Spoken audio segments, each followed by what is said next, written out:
আমার মনে হয় হান্নাত মাসুদরা হুট করে ২৪-এর গণ অভ্যুত্থান একদিনে তো হয় না। আপনার কোনো জলীয় বাষ্প হওয়ার জন্য 100 ডিগ্রি লাগে, 99 হইলেও হবে না। ওই যে 99, আপনার তার কৃতজ্ঞতা বোধ আপনার মধ্যে থাকতে হবে।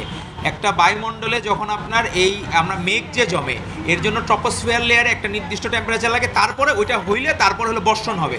তো তারা আগে সব ক্রেডিট বাদ দিয়ে শুধুমাত্র চিন্তা করে ক্রেডিট আমার নিলাম। অনেক সময় কী হয়, আমাদের বাসায় আমার ছোটো বোন যে আছে, সে কি করে খাবার দাবার রান্না করে হচ্ছে, মানে বুয়া বা অন্য কেউ রান্না করে, সে শুধু বাপ মা আসার সময় পরিবেশন করে বললো আমার ক্রেডিট সব।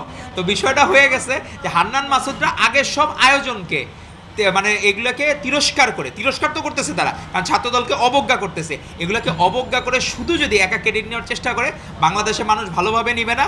সে হলো জেনজিদের প্রতিনিধি। আমরা জেনজিদের থেকে ভালো কিছু আশা করি, তারা সত্যবাদী হবে, তাদের মধ্যে আদর্শ থাকবে আরও বেশি।